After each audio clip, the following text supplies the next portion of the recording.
Hello, and welcome to the channel. I'm Megan, the Healing Foods Coach, and I'm so glad you've decided to join me. For those of you who have been here before and have subscribed, I thank you for that. And for those of you who have come here and you are new, thank you for watching my videos. I appreciate it. So today's video topic is all about the importance that iodine plays. Now, it's interesting because I never realized how important it actually was growing up. I never thought about it. I know sometimes if I would get scrapes on my knees, if I fell as a child, my mom would have a bottle of iodine and she would dip a cotton ball in it, and then she would pat that over my injury, and that would help to heal it because it's actually very healing. It is scientifically known for helping to heal minor wounds more quickly, and it's an antiviral.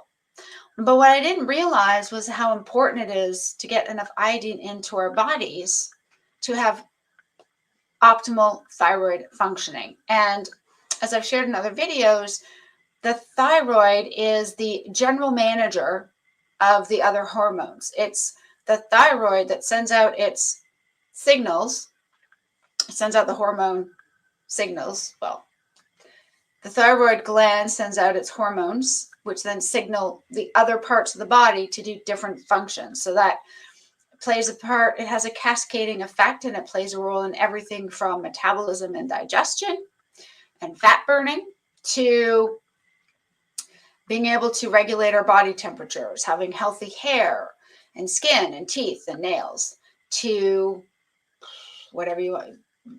In women particularly, the levels of estrogen and progesterone that get released by our bodies every single month when we have a cycle, and how those change as we enter menopause. So every hormone in the body, many of the hormones that we need to have functionality are controlled by the thyroid.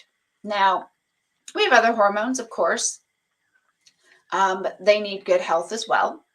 And that includes, for example, the levels of endorphins and dopamine that go into the brain to give us those happy, joyful feelings, right? Which are really important, especially if they get too low, and then we can struggle with depression or anxiety. The pancreas is responsible for releasing insulin after we eat to reduce the glucose in our blood sugar levels, so that they go back to a healthy. Ideally, they go back to a normal range, and we can then carry on with life. So the insulin that is released by the pancreas, that's a hormone. It is a store hormone. So when insulin is up, the body stores excess food as fat on the body. It will not release anything to be burned off. We have other hormones as well that work through our digestive process. When we've not had food in our stomachs for some time, then often the ghrelin hormone is released, which signals the brain and the body, hey, I need some fuel here, put food in me. When we've eaten and our brains realize we have now eaten to the point of being full, leptin is released, and that tells us, hey, stomach's full, stop eating. Now, of course, if those hormones are out of balance, if they are not functioning properly, then obviously things go wrong. And unfortunately, one of the things that happens when we are eating a standard Western diet is we are constantly keeping our insulin levels raised because we are continuously eating starchy carbohydrates, processed sugars, seed oils, and other garbage. Now, some of us, if we're younger or we're extremely athletic or fit, we can get away with it a little bit more for a little bit longer, but it does eventually catch up with us. And that goes across the board. And of course, if we have any kind of stress with our bodies, our cortisol will be raised. We are in a fight or flight mode. And unless we are about to run 200 meters, like at the Paris Olympics for the record, or we are needing to grab a child and escape a burning building, something like that, that chronic stress, chronic cortisol will prevent our bodies from burning off any excess fat, and it will help the insulin to store more of it onto our bodies. So that's what happens with the food we eat. Now, where does iodine come into play? Well, Any sort of mucus-bearing membranes are rich in iodine, and they need lots of it to function well. Our nasal passages, vaginal passages, for an example. Okay, those areas require iodine for functionality. They need it. If we don't have enough it coming into our bodies, then those areas become dry. So you get people with dry noses. They can often find like dry eyes, dry body parts, etc. And it's not good. But it's even worse than that. One of the greatest requirements for a well-functioning thyroid, which we know from scientific studies, is iodine. And unfortunately, a few things are happening in our world environment that make that very difficult to achieve through diet alone. And the reason why is that overall, soil of the earth has become iodine depleted. We've just changed the way we farm. We've changed the way we graze our animals. The iodine is, not there to the same extent it once was. And so in all kinds of parts of the world, there's an iodine deficiency in the soil, which means it's not going to be in the plants and it's not going to be in the animals. But even if it was, the other side of that is that there's so much fluoride and bromide in our water supply and just everyday things like chairs have bromide in it, just but the materials it's made from, and their PFAs as well. And so when you have all of that happening, so different types of pollution, all that happening, even if there was trace amounts of iodine in our food, it wouldn't be enough for what the body requires. It just wouldn't be.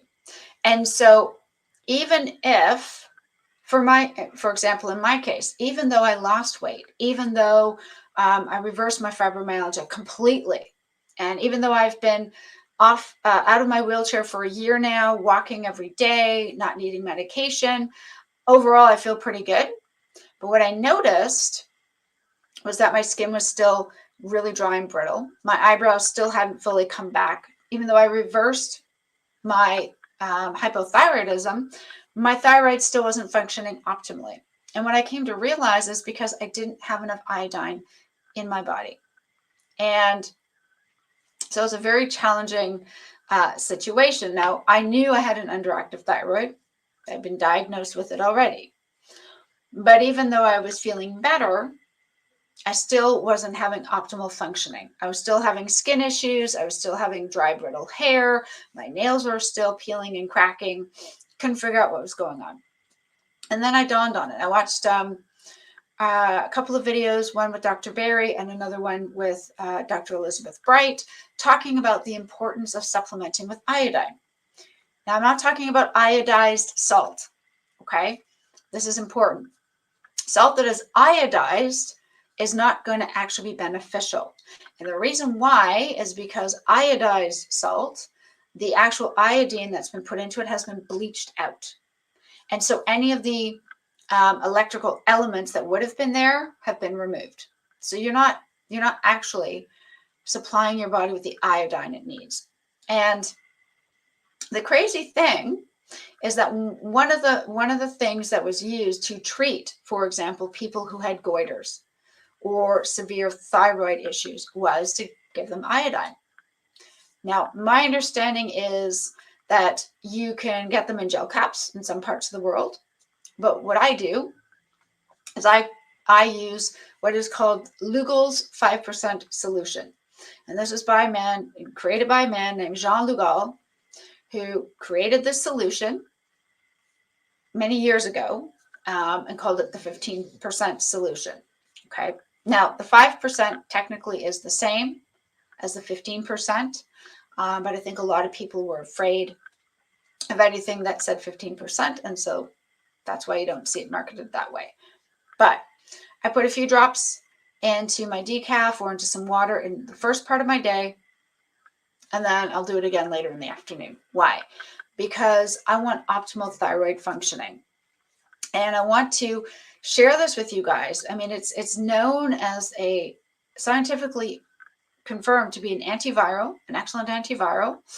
It's disinfectant for helping with wounds, minor wounds. And the other thing that I came to understand is that, well, I kind of knew this, but I don't know, I just didn't clue in or didn't put it together.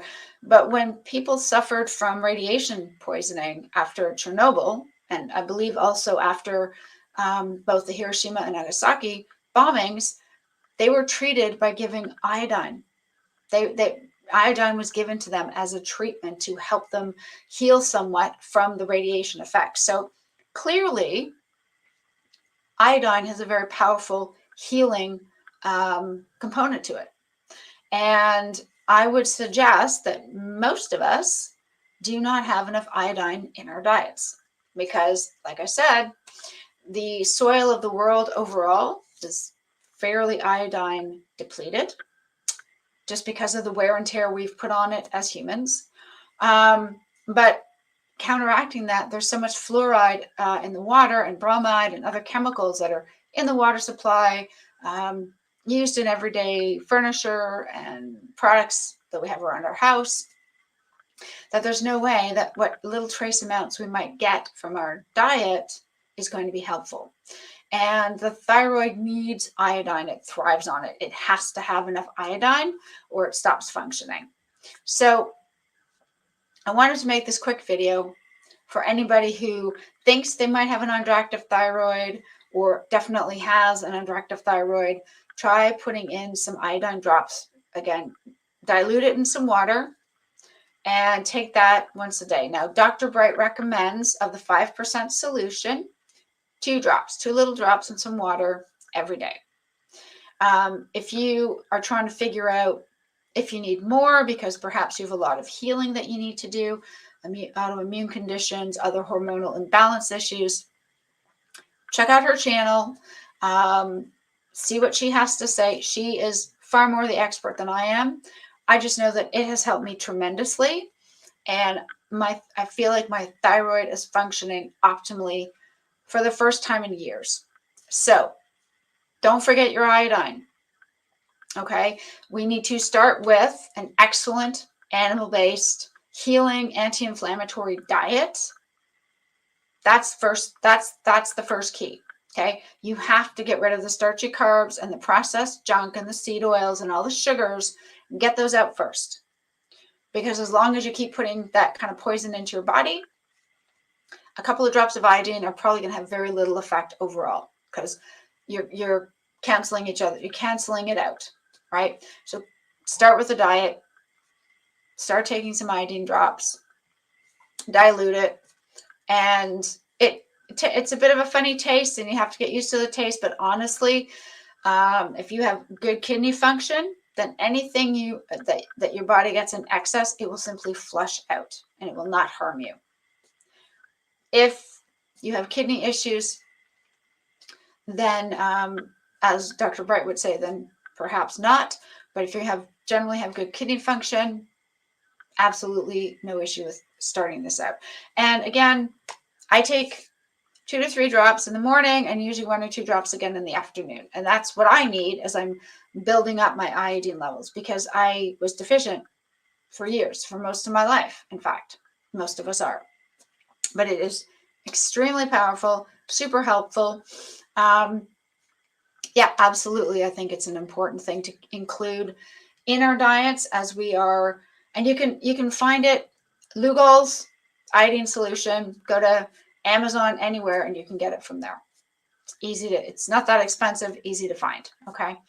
But I highly recommend iodine drops, especially if you have thyroid issues or skin conditions or that type of thing. Generally, that's a sign of hormone issues, which again, regulated by the thyroid. And iodine will definitely help. It'll kick your thyroid into gear and get it moving. So I hope this is helpful. I super appreciate you guys and all your encouragement and support. Always love hearing from you. Thank you for everything. I really do appreciate your comments. I hope you guys have a fantastic day. If you're interested in coaching, there we go. If you're interested in coaching, My website is at the bottom of the screen. I still have some spaces available. I would love to work with you and help you one-to-one. Please get in touch and book a session. And I will see you guys in the next video. Take care and enjoy the rest of your days.